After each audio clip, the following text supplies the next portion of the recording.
Hello दोस्तों, 10th standard gravitation के second lecture में आप लोगों का स्वागत है। प्रीवियस वीडियो में मैंने ग्रेविटेशन का इंट्रोडक्शन पार्ट को कवर किया था, जिसमें मैंने बताया था कि ग्रेविटेशनल फोर्स क्या होता है, इसका डिस्कवर कैसे हुआ और किसने किया, फोर्स एंड मोशन क्या होता है, सेंट्रीपिटल फोर्स क्या होता है, सर्कुलर मोशन क्या होता है। ये सभी टॉपिक को मैं प्रीवियस के वीडियो में अच्छे से एक्सप्लेन किया हुआ है। अगर आप लोगों ने उस वीडियो को नहीं देखा है तो अभी जाकर देख लो। उस वीडियो का लिंक मैं डिस्क्रिप्शन में ऐड कर देता हूँ, जिससे कि आपका बेसिक अच्छे से क्लियर हो सके और तभी आपको ये वीडियो अच्छे से समझ में आएगा। आज के इस वीडियो में बहुत ही इंपॉर्टेंट पार्ट कवर करने वाला हूं, जिसका नाम है केपलर्स लॉ। केपलर ने 3 लॉ दिए थे। इस वीडियो में मैं केपलर्स के तीनों लॉ को बहुत ही अच्छे से डिफाइन करके बताऊंगा, जिससे कि आप अच्छे से पेपर में लिख सको और अच्छे से याद कर सको। तो चलो देखते हैं कि केपलर ने अपने फर्स्ट लॉ को कैसे डिफाइन किया है। उसके बाद हम लोग डायग्राम के थ्रू अंडरस्टैंड करेंगे कि केपलर ने डेफिनेशन में क्या बताया हुआ है। तो चलो सबसे पहले हम लोग डिफाइन करते हैं केपलर के फर्स्ट लॉ को। केपलर ने अपने फर्स्ट लॉ में कहा, द ऑर्बिट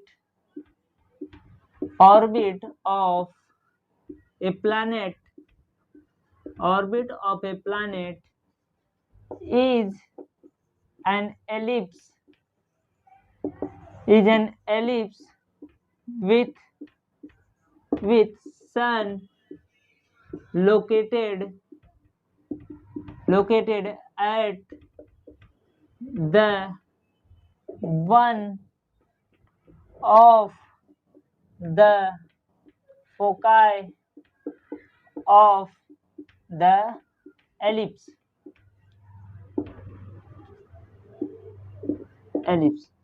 केपलर ने अपने फर्स्ट लॉ के थ्रू बताया कि जितने भी प्लैनेट हैं वो एक एलिप्स पाथ में घूमते रहते हैं और उसके सेंटर में एक सन रहता है। मतलब जितने भी प्लैनेट हैं वो सन के अराउंड एलिप्स पाथ में घूमते हैं। तो हम लोग डायग्राम के थ्रू देखते हैं कि कैसे वो एलिप्स पाथ में घूमते हैं। एलिप्स पाथ मतलब एक सर्कल जो जिसको चिपटा कर दिया जाए उसको एलिप्स बोलते हैं। इस वे में एलिप्स बना रहता है। एलिप्स मतलब होता है कि सेंटर से अगर हम लोग रेडियस को अगर देखेंगे तो इक्वल नहीं रहता। जैसे कि यहाँ पर इसका डिस्टेंस ज्यादा हो रहा है, यहाँ पर इसका डिस्टेंस कम हो रहा है, तो ये रेडियस हो गया, रेडियस डिफरेंट होता है। और केपलर ने क्या बोला कि एलिप्स पाथ में जितने भी प्लैनेट है वो घूमते रहते हैं और उसके सेंटर में, सेंटर इधर है, एक सन है और इस सन के अराउंड एलिप्स में कोई भी प्लैनेट, यहाँ पर कोई भी प्लैनेट ले लो और रिवॉल्व करता है, इस तरह से रिवॉल्व करता है। तो आई होप आपको केपलर का फर्स्ट लॉ अच्छे से समझ में आया होगा। तो स्क्रीनशॉट इसका ले लो, जिससे कि आपको अच्छे से लर्न हो सके और अपने बुक में इसे लिख सको। नेक्स्ट हम लोग देखेंगे केपलर सेकंड लॉ। उसके बाद हम लोग इसको डायग्राम के थ्रू अंडरस्टैंड करेंगे। तो सबसे पहले देखते हैं केपलर ने अपने सेकंड लॉ को कैसे डिफाइन किया था। तो केपलर ने कहा, the line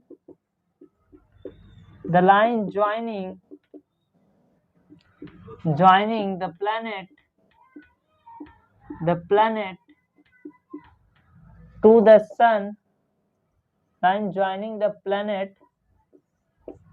sun, sweeps equal area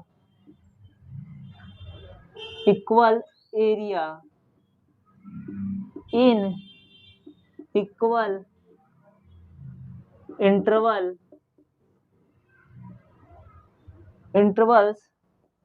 of time. आपके बुक में एक इंपॉर्टेंट टॉपिक नहीं मेंशन किया गया है, वो मैं यहाँ पर लिखता हूँ, उसको ब्रैकेट में लिखता हूँ, वो आप लोग अपने बुक में लिखना जरूर। when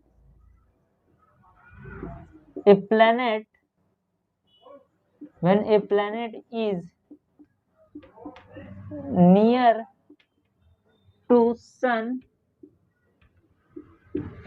its speed is fast, and when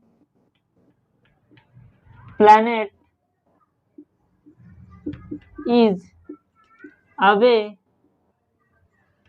away from the sun, its speed is slow।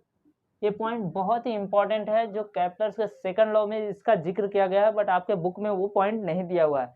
तो केपलर का जब भी सेकंड लॉ डिफाइन करना तो ब्रैकेट में या तो दूसरा पॉइंट डाल के इस पॉइंट को लिखना जरूर। केपलर ने अपने सेकंड लॉ में बताया कि जो भी प्लैनेट है जो लाइन सन से प्लैनेट को ज्वाइन करती है वो इक्वल टाइम में इक्वल एरिया को कवर करता है। लाइक अगर 1 सेकंड में कोई प्लैनेट यहाँ पर है, कोई प्लैनेट ए पर है, तो उसे अगर 1 सेकंड में ए से बी तक का एरिया कवर कर रहा है तो आने वाले 1 सेकंड में भी ए से बी जितना इक्वल एरिया कवर करेगा, मतलब सी डी कवर करेगा। बट आप बोलोगे कि area A B C D के इक्वल नहीं दिख रहा है, बट उसने एक पॉइंट और भी जिक्र किया था कि जब भी कोई प्लैनेट, लाइक ये प्लैनेट ए है वो सन से नजदीक है और प्लैनेट डी है वो सन से दूरी पे है, तो उसने क्या बोला था कि जब कोई प्लैनेट सन के करीब रहेगा तो उसका स्पीड ज्यादा रहेगा। तो अगर इस प्लैनेट का स्पीड ज्यादा है तो 1 सेकंड में ये ज्यादा डिस्टेंस कवर कर रहा है, ये डिस्टेंस इतना कवर कर रहा है। लेकिन जैसे ही वो प्लैनेट डी पे पहुंचा इसका डिस्टेंस बढ़ गया, सन से इसकी दूरी बढ़ गया, तो इसकी स्पीड स्लो हो जाएगी, इसलिए कम डिस्टेंस ट्रेवल करेगा। बट इसकी क्या हो गई, दूरी बढ़ गई, तो ये कम क्यों हो रहा है, सी से डी ये जो आर्क है ये कम क्यों हो रहा है, ताकि इसका एरिया और इसका एरिया इक्वल हो सके। सेम पॉइंट ई से एफ तक भी ए 1 सेकंड में उतना ही एरिया कवर करेगा प्लैनेट जितना ए से बी तक कवर करेगा। बट यहाँ पर क्या हुआ, दूरी और भी ज्यादा लंबी हो गई, दूरी और भी, तो इसकी स्पीड यहाँ पर जो प्लैनेट है उसका स्पीड और भी कम हो गया, बट एरिया सेम रहेगा। तो आपको समझ में आ गया होगा कि केपलर ने सेकंड लॉ में क्या कहा। सेकंड लॉ को फिर से देखते हैं। The line joining the planet to the sun sweeps equal area in equal intervals of time. Equal area in equal intervals of time, 1 second यहाँ भी लग रहा है, 1 सेकंड यहाँ भी लग रहा है, 1 सेकंड यहाँ भी लग रहा है, और सेम एरिया को कवर कर रहे हैं। तो आई होप आपको सेकंड लॉ अच्छे से समझ में आया होगा केपलर्स का। अगर नहीं समझ में आया होगा तो आप लोग कमेंट में मुझे मेंशन करना कि केपलर सेकंड लॉ नहीं समझ में आया। अगर अच्छे से समझ में आ गया होगा तो बहुत अच्छी बात है। इसके बाद नेक्स्ट हम लोग देखने वाले हैं केपलर्स थर्ड लॉ। तो सबसे पहले मैं आपको केपलर्स के थर्ड लॉ को इजी वे में डिफाइन करके बताऊंगा कि केपलर्स का थर्ड लॉ क्या है। उसके बाद इस डायग्राम के थ्रू आपको बताऊंगा कि केपलर्स ने अपने डेफिनेशन में, केपलर्स के थर्ड लॉ के डेफिनेशन में क्या बताया है। तो चलो सबसे पहले हम लोग केपलर्स के थर्ड लॉ को डिफाइन करते हैं। केपलर्स ने कहा the square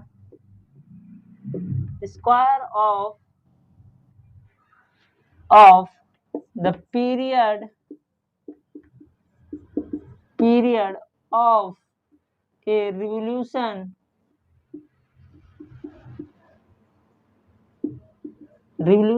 of a planet around the sun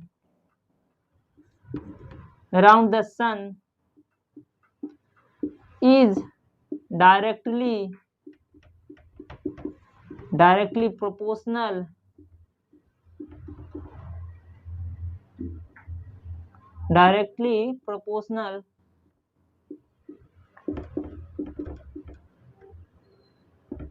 to the cube of a mean distance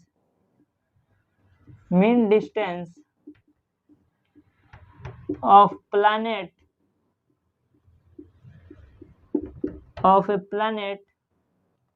from the sun। Kepler's ने थर्ड लॉ में बताया कि जो पीरियड ऑफ रिवोल्यूशन है वो डायरेक्टली प्रोपोर्शनल है प्लैनेट के डिस्टेंस के।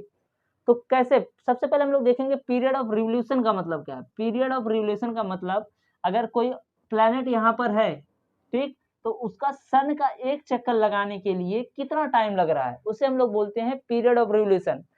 और जो डिस्टेंस है, डिस्टेंस का मतलब है सन से प्लैनेट की दूरी, उसे ही हम लोग क्या बोलते हैं, डिस्टेंस। तो डिस्टेंस कहाँ पर है, सन से प्लैनेट की दूरी यहाँ पर, सन से प्लैनेट की दूरी यहाँ पर, इसे हम लोग डिस्टेंस कहते हैं, या तो फिर आर से भी डिनोट कर सकते हैं। आर फॉर रेडियस हो गया और डी फॉर डिस्टेंस हो गया, दोनों से हम लोग डिनोट कर सकते हैं। तो देखते हैं क्या बोला केपलर्स ने, क्या बोला, the square of the period of revolution of A planet around the sun is directly proportional to the cube of a mean distance of planet from the sun। मतलब कोई भी प्लैनेट सन के अराउंड एक चक्कर लगाने में जितना टाइम लगता है वो time directly proportional to the distance के होता है। मतलब कि अगर प्लैनेट ज्यादा दूरी पे है सन से तो ज्यादा टाइम लगेगा, उसको ज्यादा टाइम एक पीरियड को कंप्लीट करने के लिए गया, मतलब ये सन के अराउंड एक चक्कर लगाने के लिए उसको ज्यादा टाइम लगेगा। बट अगर वो नजदीक है तो उसको कम टाइम लगेगा। क्यों? क्योंकि उस पर ग्रेविटेशनल फोर्स ज्यादा लगेगा। तो हम लोग एग्जाम्पल के थ्रू समझते हैं। लाइक यहाँ पर एक सन है, ठीक, इसके बाजू में मैं ले लेता हूं अर्थ। ये यहाँ पर ये सन हो गया और यहाँ पर अर्थ हो गया, ठीक। इसको एक ये अर्थ है, ठीक है, इसको एक पीरियड ऑफ रिवोल्यूशन कंप्लीट करने के लिए, पूरा एक चक्कर लगाने के लिए कितना दिन लगता है? 365 दिन।